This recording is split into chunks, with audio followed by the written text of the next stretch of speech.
സഹോദരന്മാരെ, സഹോദരികളെ,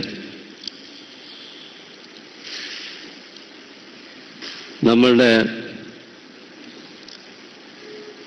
കഴിഞ്ഞകാല അവസ്ഥയെപ്പറ്റി ഏതാനും ചില കാര്യങ്ങൾ നിങ്ങളുടെ ശ്രദ്ധയിൽപ്പെടുത്തുക. ഞാൻ ഓതി വെച്ച ആയത്തിൻ്റെ സൂറത്തു ദഹർ, അല്ലാഹു സുബ്ഹാനഹു വ തആല പറയുന്നു, ഹൽ അതാ അലൽ ഇൻസാനി ഹീനും മിനദ് ദഹരി ലം യകുൻ ശൈഅൻ മദ്കൂറ. നാം ഒന്നും പറയപ്പെടാത്ത, അറിയപ്പെടാത്ത, നമ്മളെ സംബന്ധിച്ചൊന്നും പരാമർശിക്കപ്പെടാത്ത ഒരു കാലഘട്ടം നമ്മളിൽ കഴിഞ്ഞു പോയിട്ടുണ്ട്.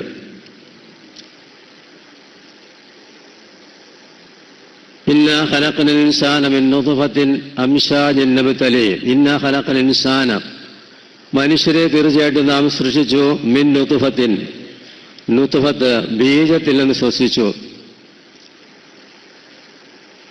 അംശാജിൻ അത് കൂടിച്ചേർന്നതായിട്ട്, സ്ത്രീ പുരുഷ ബീജങ്ങൾ കൂടിച്ചേർന്ന് ആണ് നിങ്ങളെ ഞാൻ സൃഷ്ടിച്ചിരിക്കുന്നത്.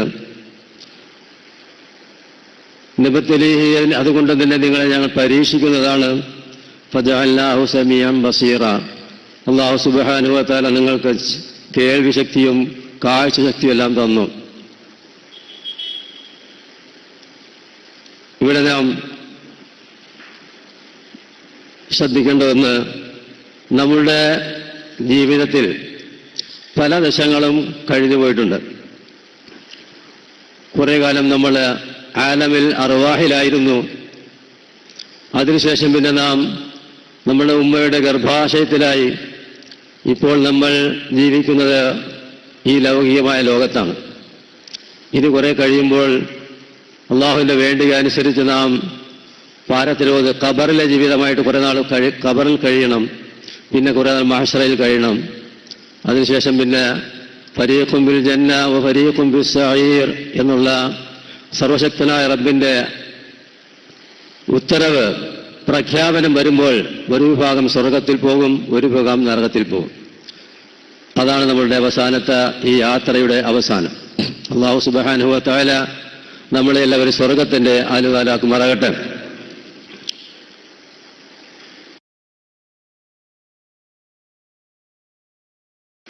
നാം നേരത്തെ നാം ജനിക്കുന്നതിന് മുമ്പ് നമ്മൾ ആരും അറിയപ്പെട്ട ഒരു വസ്തുവായിരുന്നില്ല. പിന്നെ അല്ലാഹ് പറയാണ്, ഇന്നാ ഖലഖനൽ ഇൻസാന മിൻ നുത്ഫ, മനുഷ്യനെ നാം സൃഷ്ടിച്ചു നുത്ഫത്തിൽ നിന്ന് സൃഷ്ടിച്ചു, ബീജത്തിൽ നിന്ന് സൃഷ്ടിച്ചു. എന്താണ് ബീജം? ബീജം എന്ന് പറയുന്നത് അത് സ്ത്രീ പുരുഷന്റെ സെമൻ എന്ന് പറയും. സാധാരണ സ്കരിച്ചുണ്ടാകുന്ന ഒരു സ്ഥാനം. അതുപോലെ പുരുഷന്റെ സ്ത്രീയുടെ അണ്ഡാശയത്തിൽ വന്ന ഒരു ദ്രാവകം. ഇത് രണ്ടും കൂടി യോജിക്കുമ്പോഴാണ് യൂണിയൻ, സ്ത്രീയും പുരുഷനും തമ്മിലുള്ളതായ കൂടിക്കലശ, ബീജങ്ങൾ തമ്മിലെ കൂടിക്കലശ നടക്കുന്നത്.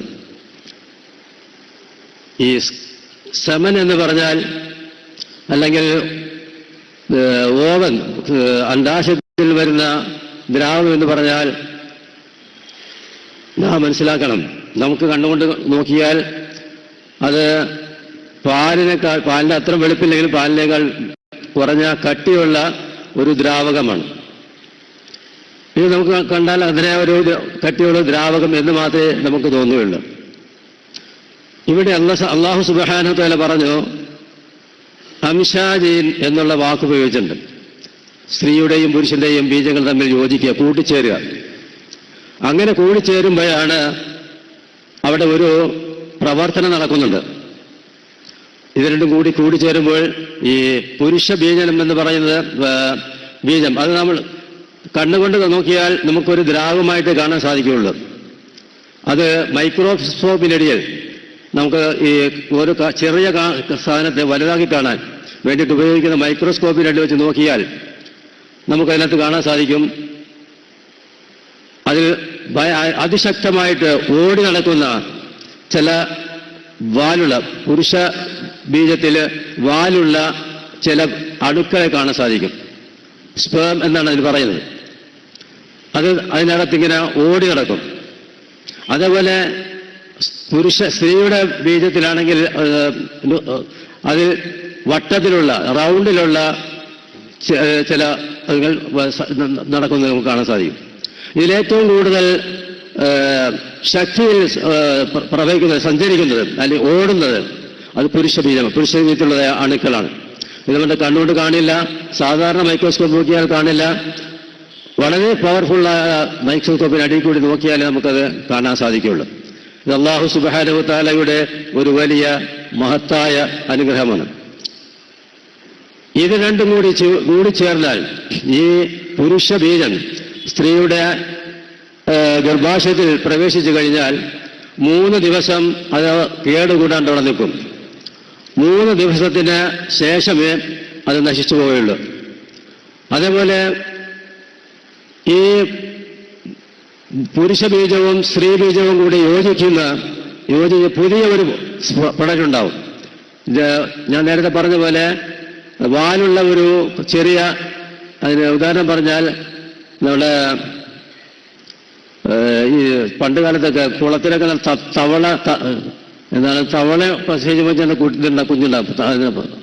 എൻ്റെ പേരെന്താന്ന് ഓർക്കുന്നത്, ആ സാധനം ഓടിയെടുക്കുന്ന പോലെ തോന്നും. അതേപോലെയുള്ള സാധനമാണ് അത് രണ്ടും കൂടി കൂടുമ്പോൾ ഉണ്ടാകുന്ന വേറൊരു പ്രൊഡക്റ്റാണ് ആ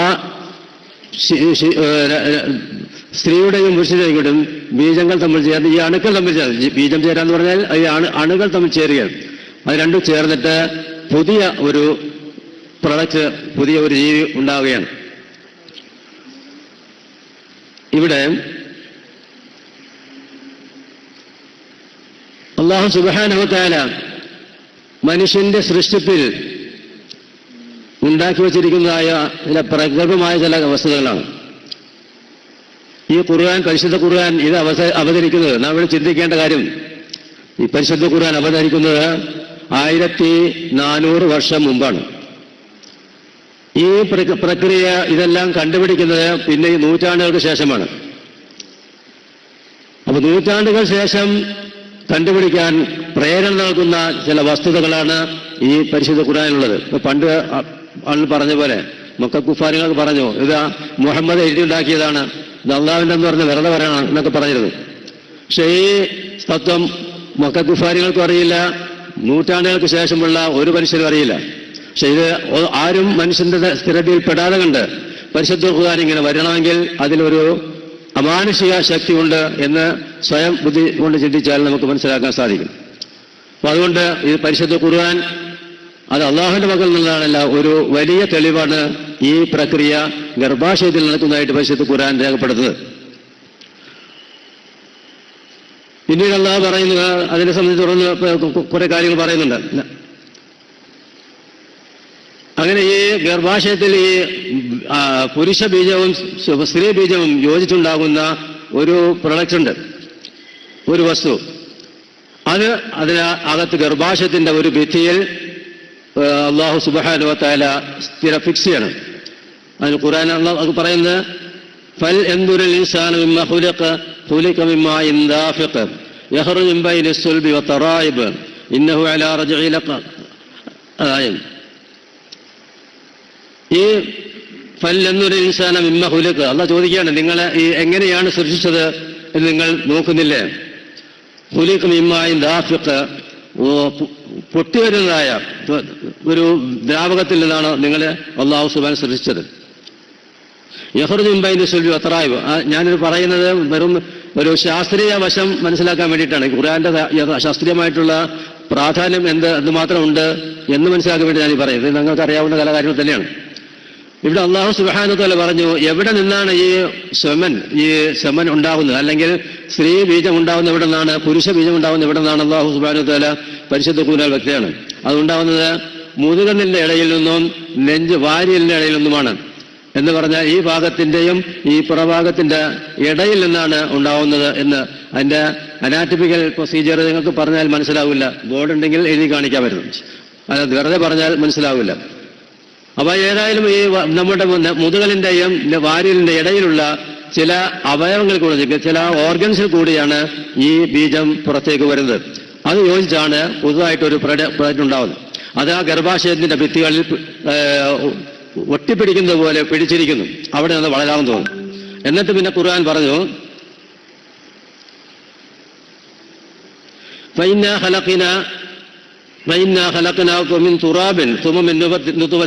ആദ്യത്തെ മണ്ണിൽ നിന്ന് നിങ്ങളെ സൃഷ്ടിച്ചു അള്ളാഹ് പറയുന്നുണ്ട്. ആദം നബി അലൈഹി സ്വലാം മണ്ണിൽ സൃഷ്ടിച്ചതാണ്. സുമ്മ മിൻ നുത്ഫത്തിൻ. അപ്പൊ മണ്ണ് സൃഷ്ടിച്ചതിന് ശേഷം പിന്നെ മനുഷ്യൻ ലോകത്തുള്ള എല്ലാ മനുഷ്യരും ആദം നബി അലൈഹി സ്വലാം എല്ലാ പിന്നെ ശേഷം എല്ലാ മനുഷ്യരും നുത്ഫത്തിൽ സൃഷ്ടിച്ചത്. അപ്പൊ പിന്നെ നിങ്ങളെ സൃഷ്ടിച്ചത് നുത്ഫത്തിൽ ബീജത്തിൽ നിന്ന് സൃഷ്ടിച്ചു. സുമ്മ മിൻ അലഖത്തിൻ. പിന്നെ ആ ബീജം ഞാൻ നേരത്തെ പറഞ്ഞ പോലെ രണ്ട് ബീജങ്ങൾ തമ്മിൽ യോജിച്ച് ഒരു രക്തപിണ്ഡം ഉണ്ടാകുന്നു. രക്തപിണ്ഡം അത് ഗർഭാശയത്തിനുള്ളിൽ നിന്ന് അത് വളർന്ന് അത് രൂപാന്തരപ്പെടുന്നു. അത് പല ദശകൾ കൂടി വളർന്നു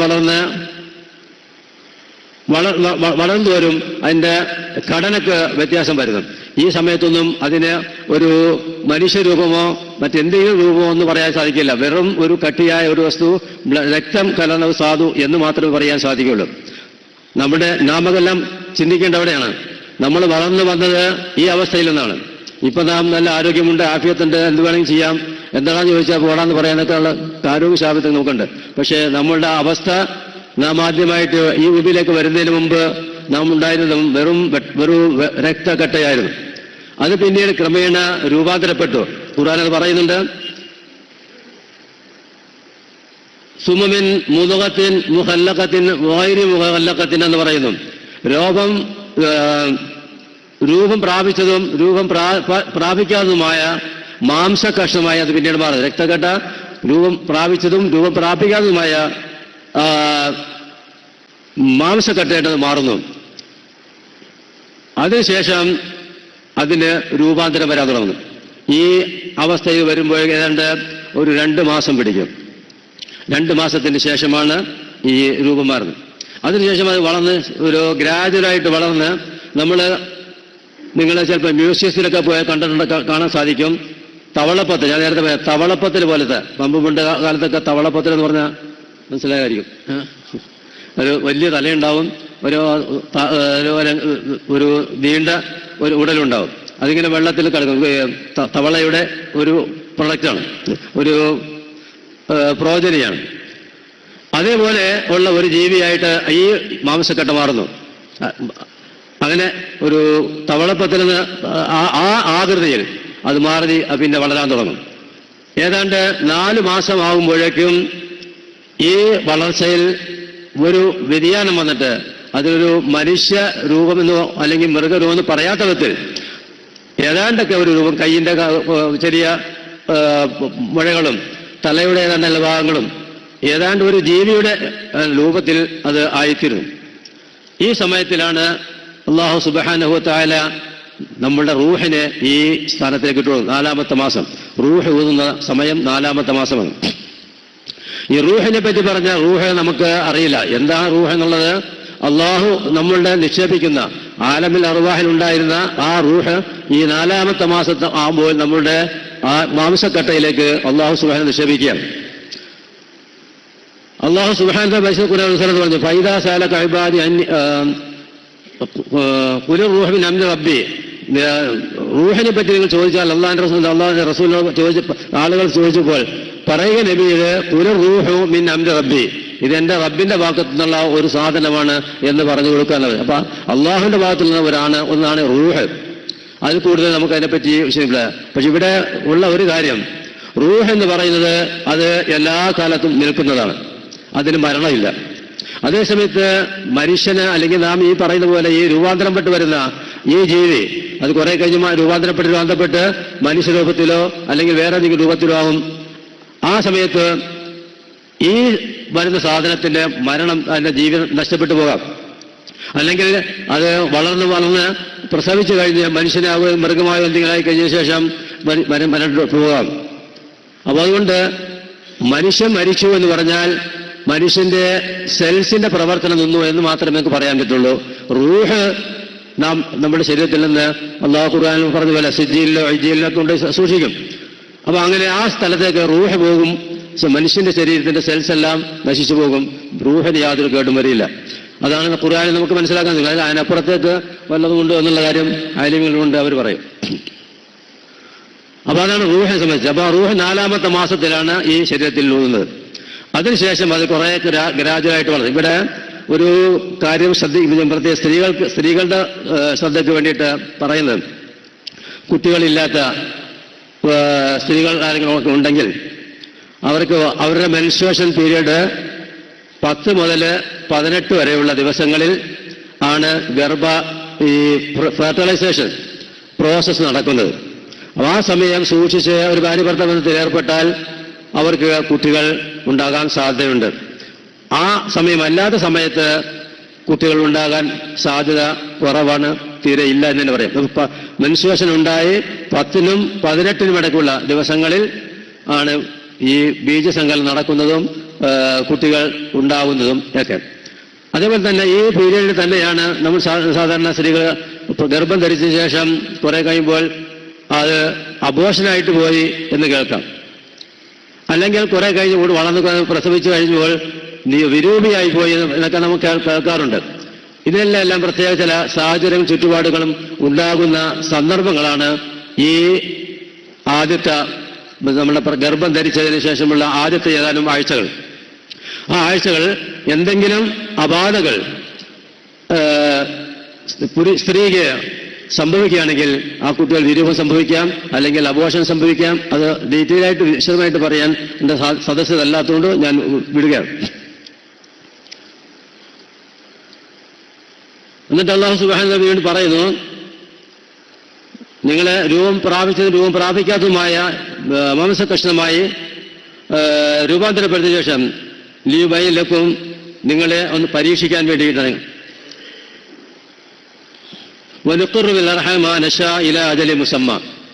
എന്നിട്ട് ഈ സാധനത്തിനെ അല്ലാഹു സുബ്ഹാനഹു വ തആല ഗർഭാശയത്തിൽ കുറച്ച് നാളത്തേക്ക് സൂക്ഷിക്കുകയാണ്. ഏതാണ്ട് 280 ദിവസമാണ് ഒരു ഗർഭാശയത്തിൽ ഒരു ശിശു വളരുന്നത്. 280 ദിവസം കഴിഞ്ഞാൽ ആ കുട്ടി നിർബന്ധമായിട്ടും പുറത്തു പോയിരിക്കും, പ്രസവിച്ചിരിക്കും. അല്ലെങ്കിൽ സാധാരണ ചെയ്യുന്ന പോലെ കുട്ടി 250 ദിവസമായിട്ടും പ്രസവിച്ചില്ലെങ്കിൽ സിസേറിയൻ ചെയ്തോ അല്ലെങ്കിൽ വേറെ എന്തെങ്കിലും വിധത്തിൽ കൂടി കുട്ടിയെ പുറത്തെടുക്കണം. അതിൽ കൂടുതൽ ആ ഗർഭാശയത്തിൽ കുട്ടിയെ സൂക്ഷിക്കാൻ പറ്റില്ല. വന്നാൽ ആ ഗർഭാശയത്തിന്റെ തകരാറും അത് പൊട്ടുകയോ വേറെ എന്തെങ്കിലുമൊക്കെ അപകടം, അല്ലെങ്കിൽ തള്ളക്ക് എന്തെങ്കിലും ആപത്ത് വരാം, കൊച്ചിന് അപകടം വരാം, ഇങ്ങനെയൊക്കെ സംഭവിക്കാനിടയുണ്ട്. അതുകൊണ്ട് 280 ദിവസം കഴിയുമ്പോൾ അതൊരു പരിപൂർണ കുട്ടിയായി ഒരു രൂപമായിട്ട് പ്രസവിക്കുന്നു. അപ്പോൾ ഈ 280 ദിവസം കാലം നമ്മുടെ ഗർഭാശയത്തിൽ അല്ലാഹു സുബ്ഹാനഹു വ തആല അതിനു വേണ്ട സംരക്ഷണങ്ങളെല്ലാം ചെയ്തു കൊടുക്കുന്നുണ്ട്. ഈ കുട്ടി വളർന്നല്ലോ, വളരുന്നതിന് വേണ്ടി അള്ളാഹു ചെയ്ത സംബന്ധം സാധന പൊക്കുകൂടി എന്ന് പറയുന്ന പോലെ അത് ഉമ്മയുടെ ശരീരത്തിൽ നിന്നും രക്തത്തിൽ കൂടി വരുന്ന പോഷകമൂല്യങ്ങൾ ഈ കൊച്ചിന്റെ ഹൃദയവുമായി ബന്ധിപ്പിച്ച് ആ രക്തധമനികൾ കൂടിയാണ് കൊച്ചിന്റെ ആഹാരം അല്ലാഹു സുബ്ഹാനഹു വ തആല കൊടുത്തുകൊണ്ടിരിക്കുന്നത്. അതിനെവിടെയെങ്കിലും എന്തെങ്കിലും താറാറ് വന്നാൽ കൊച്ചിന്റെ വളർച്ചയ്ക്ക് അപാകത വരും. അങ്ങനെയാണ് പലപ്പോഴും ഈ വിരൂപയായിട്ടും വെയിറ്റ് കുറഞ്ഞതായിട്ടൊക്കെ പ്രസവിക്കാൻ ഇടയാവുന്നത്. അങ്ങനെ 280 ദിവസം കഴിയുമ്പോൾ അതൊരു കുട്ടിയായി പ്രസവിക്കുകയാണ്.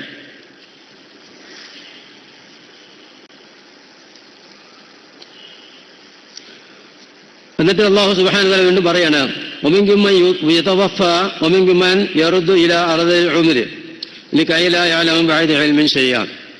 അല്ലാഹു സുബ്ഹാനഹു വ തആല പറയുന്നു, നിങ്ങൾ ഈ കുട്ടി പ്രസവിച്ചതിന് ശേഷം അതിനെ അല്ലാഹു സുബ്ഹാനഹു വ തആല കുറേ നാൾ ജീവിപ്പിക്കുന്നു. ഒന്നുമില്ലത് പ്രായത്തിന് മുമ്പ് മരണപ്പെട്ടു പോകുന്നു, അല്ലെങ്കിൽ ഇടക്കാലത്ത് മരിക്കുന്നു, അല്ലെങ്കിൽ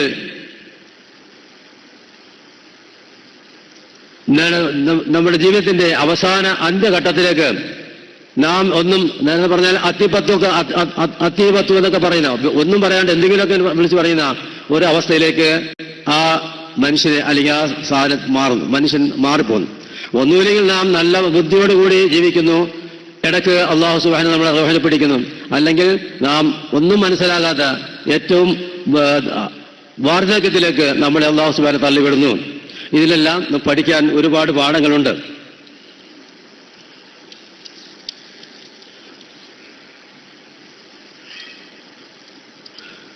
അല്ലാഹു സുബ്ഹാനഹു വ തആല പറഞ്ഞു, നമ്മളെ ഈ കുട്ടിയെ നമ്മുടെ ഗർഭാശയത്തിൽ സൂക്ഷിക്കുമ്പോൾ യഖ്ലുഖുകും ഫീ ബുതൂനി ഉമ്മഹാത്തിക്കും മിൻ ബഅദി ഖൽഖിൻ ഫീ ദുൽമാത്തിൻ സലാത്ത്. ഞാൻ നേരത്തെ പറഞ്ഞതുപോലെ നമ്മുടെ ഗർഭാശയത്തിൽ പല ഘട്ടങ്ങളിലായിട്ടാണ് അല്ലാഹു സുബ്ഹാനഹു വ തആല നമ്മളെ വളർത്തിക്കൊണ്ടുവരുന്നത്. ഈ വളർത്തിക്കൊണ്ടുവന്ന നമ്മുടെ ആകാശത്തിൽ അല്ലാഹു ചെയ്തു വച്ചിരിക്കുന്ന ഒരു അനുഗ്രഹം, ഈ കൊച്ചിന് ഒന്നും സംഭവിക്കാതിരിക്കാൻ വേണ്ടിയിട്ട് 3 മറകൾ, ഫീ ദുലുമാത്തിൻ സലാത്ത്, 3 ഇരളുകളിലായിട്ടാണ് അല്ലാഹു സുബ്ഹാനഹു വ തആല ആ ഗർഭാശയത്തിൽ ഈ കുട്ടിയെ സൂക്ഷിച്ചിരിക്കുന്നത്. ഒരു സൂക്ഷിപ്പ് ഒന്ന് ഗർഭാശയം തന്നെയാണ്. മറ്റൊന്ന് ഉള്ള ഉരുള് ഗർഭാശയത്തിന് പുറത്തൊരു കട്ടിപിടിച്ച ഒരു മെമ്പറയിൽ പാടയുണ്ട്, അതിന് പെരിട്ടോണി എന്ന് പറയും. രണ്ടാമത്തെ ആള്. മൂന്നാമത് ഉള്ളത് നമ്മുടെ വയറിന്റെ തൊലിയുള്ള ഭാഗം. ഇങ്ങനെ 3 അറകളിലായിട്ടാണ് അല്ലാഹു സുബ്ഹാനഹു വ തആല ഒരു ഗർഭസ്ഥ ശിശുവിനെ സൂക്ഷിച്ചിരിക്കുന്നത്. അത്രക്ക് മാത്രം ഭദ്രമായിട്ടാണ് അല്ലാഹു സുബ്ഹാനഹു വ തആല നമ്മളെ വളർത്താൻ വേണ്ടി, നമ്മുടെ ജീവിതം സംരക്ഷിക്കാൻ വേണ്ടിയിട്ട് അല്ലാഹു ചെയ്തു വെച്ചിരിക്കുന്നത് പരിശുദ്ധ ഖുർആൻ വ്യക്തമാക്കുന്നു.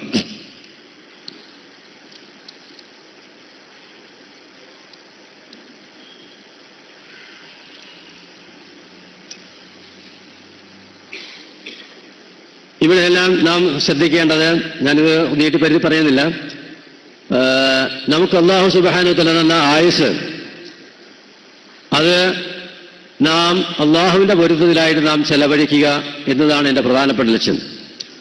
ഇവിടെ ശ്രദ്ധിക്കേണ്ട ഒന്ന്, നമ്മെ അല്ലാഹു സുബ്ഹാനഹു വളർത്തി വലുതാക്കി നമുക്ക് വേണ്ടതെല്ലാം അല്ലാഹു തന്നു. ആ റബ്ബിനെ നമ്മൾ സ്തുതിക്കുക, പരിശുദ്ധനാക്കുക, അല്ലാഹുവിന്റെ സുബ്ഹാനഹു വ തആലക്ക് വേണ്ടി ഹംദ് ചെയ്യുക, അത് നമ്മുടെ ബാധ്യതയാണ്. അല്ലാഹുവിനെ അനുസരിച്ച് ജീവിക്കുക.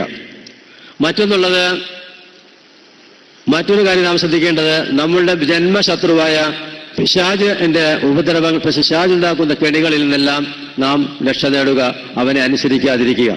അല്ലാഹു സുബ്ഹാനഹു വ തആല പരിശുദ്ധ ഒരു സ്ഥലത്ത് പറയുന്നുണ്ട്, ഖാല റബ്ബി മാ അഗ്വൈതനി ലഉസയ്യിനന ലഹും ഫിൽ അർളി വലഉഗ്വിയന്നഹും അജ്മഈൻ. പിശാചിനെ പറ്റി അല്ലാഹു സുബ്ഹാനഹു വ തആല പറഞ്ഞത് നമുക്കറിയാം. ആദം നബി അലൈഹിസ്സലാമിനെ സൃഷ്ടിച്ചു.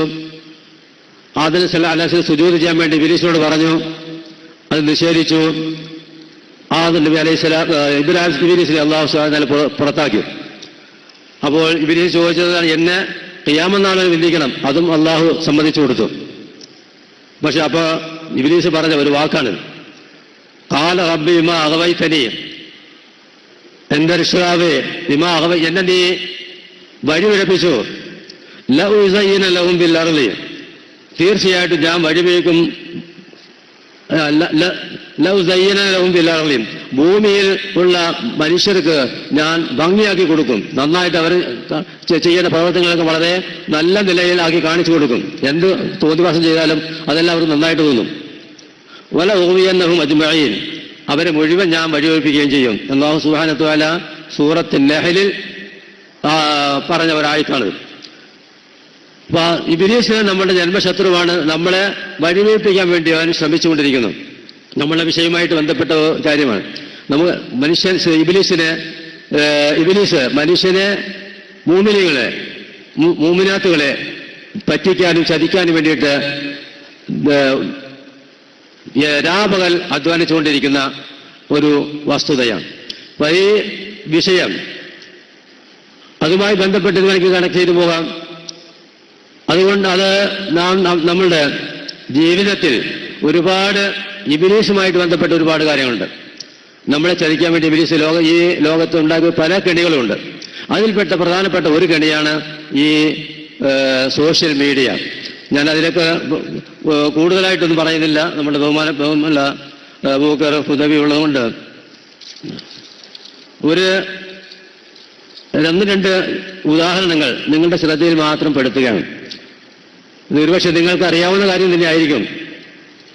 ഒരു 2 ദിവസം മുമ്പുള്ള 27-ാം തീയതി ജനുവരി ഉള്ള ഒരു പത്രത്തില് തൃശ്ശൂർക്കാരനെ സ്നേഹിച്ച പാകിസ്ഥാനി നഷ്ടപരിഹാരം വാങ്ങി മടങ്ങുന്നു. നിങ്ങൾ ഒരുപക്ഷെ വായിച്ചിട്ടുണ്ടാവും. തൃശ്ശൂരുള്ള ഒരു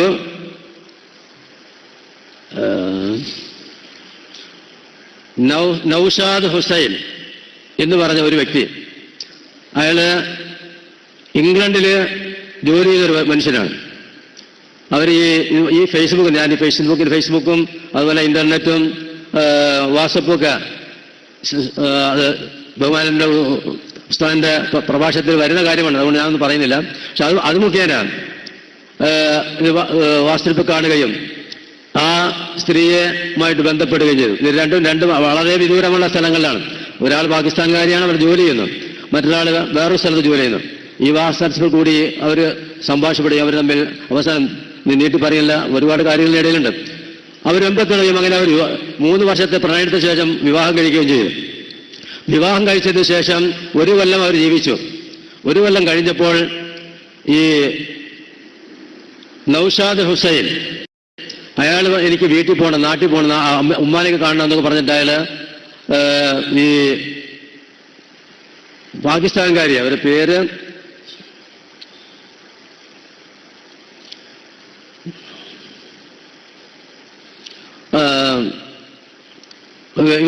അവിടെ ഇംഗ്ലണ്ടിലാക്കിക്കൊണ്ട് അയാൾ നാട്ടിലേക്ക് വിമാനം കയറി. നാട്ടിലെത്തി 1 കൊല്ലം കഴിഞ്ഞിട്ടും യാതൊരു വിവരമില്ല. അങ്ങനെ ഇവർ വിവാഹം കഴിക്കുന്ന 2013-ലാണ്. 2015 വരെ ഇയാളിന് യാതൊരു വിവരം കിട്ടാതെ വന്നപ്പോൾ അവർ ഇന്ത്യയിലേക്ക് വന്നു. പാകിസ്ഥാൻകാരിയാണ്, ഇന്ത്യയിൽ വന്നു. നമ്മുടെ മലപ്പുറത്ത് വന്ന് ആരോഗ്യമൊക്കെ ബന്ധപ്പെട്ട് ഈ തൃശ്ശൂർക്കാരനെ കണ്ടുകിട്ടി. അങ്ങനെ അവരുമായി ബന്ധപ്പെട്ടപ്പോൾ അദ്ദേഹത്തിന് ഇവരെ ഭാര്യയായിട്ട് സ്വീകരിക്കാം. ഭാര്യ ആയി 1 കൊല്ലം താമസിച്ചതാണ്. പിന്നെ നാട്ടിൽ വന്നപ്പോൾ അവരെ ശ്രദ്ധിക്കാതെ അവര് പാകിസ്ഥാൻകാർ ഇന്ത്യയിൽ വന്നു, ഇയാളെ കണ്ടുപിടിച്ചു. അവസാനം അയാൾ പറഞ്ഞു എനിക്ക് നിന്നെ വേണ്ട. പിന്നെ അവര് നിർവാഹമില്ല, അവർ പാകിസ്ഥാൻകാരിയാണ്, ഇവരിൻ്റെയൊക്കെ ഇന്ത്യനാണ്, ഇവിടെ വന്ന് ഒച്ചപ്പാടാനായിട്ട് കാര്യമില്ല. പിന്നെ കോടതിയെ സമീപിച്ചു. കോടതിയിൽ നിന്ന് നഷ്ടപരിഹാരം വാങ്ങിയിട്ട് നാട്ടിലേക്ക് പോയി എന്നുള്ള ഒരു വാർത്ത നിങ്ങൾ വായിച്ചിട്ടുണ്ടാവും. ഞാൻ ശ്രദ്ധിക്കുന്നത് ഈ വാട്സപ്പിൻ്റെയൊക്കെ ചതിയിൽപ്പെട്ടു പോകുന്നതിന് ഒരു കാരണം. മറ്റൊരു സംഭവം നിങ്ങൾ അടുത്ത ദിവസം ചന്ദ്രിക പേപ്പറിൽ വായിച്ചിട്ടുണ്ടാവും. 2 ദിവസം മുമ്പുള്ള ചന്ദ്രിക പേപ്പറാണ്. വിവാഹ തട്ടുമായി വിഹരിച്ച വ്യാജ ഡോക്ടർ അറസ്റ്റിൽ. ഇതൊരു രസകരമായ ഒരു സംഭവമാണ്. ഒരു ഡോക്ടർ 8ാം ക്ലാസ് വരെ പഠിച്ച മുഹമ്മദ് ഷാഫി ഇരുമ്പടശ്ശേരി മുഹമ്മദ് ഷാഫി എന്നയാളെ പോലീസ് അറസ്റ്റ് ചെയ്തു. അയാള് 8ാം ക്ലാസ് വരെ പഠിച്ചിട്ടുള്ളൂ. പക്ഷെ അയാളുടെ ജോലി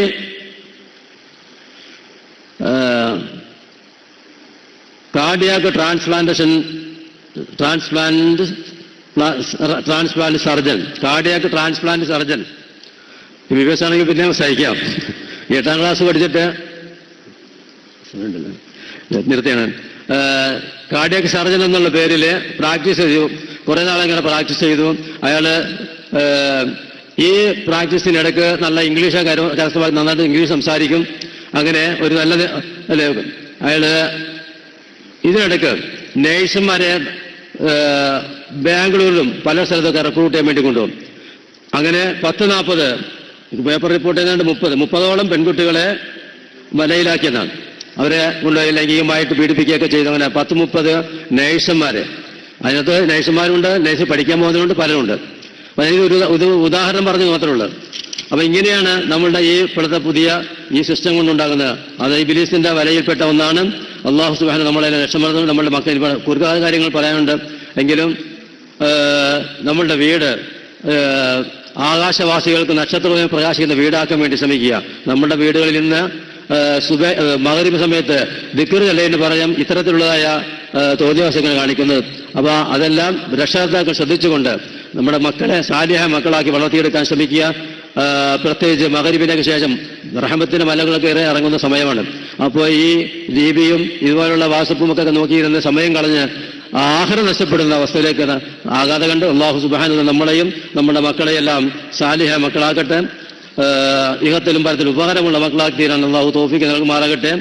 ഈ സംഗമം അല്ലാഹു എല്ലാ നിലയിലും വിജയിപ്പിക്കുമാറാകട്ടെ എന്ന് ഞാൻ ആശംസിച്ചുകൊണ്ട് എൻ്റെ വാക്കുകൾക്ക് വിരാമിടുന്നു. വാഖിറു ദഅ്വാനാ അൽഹംദുലില്ലാഹി റബ്ബിൽ ആലമീൻ. അസ്സലാമു അലൈക്കും വറഹ്മത്തുള്ളാഹി വബറകാതുഹു.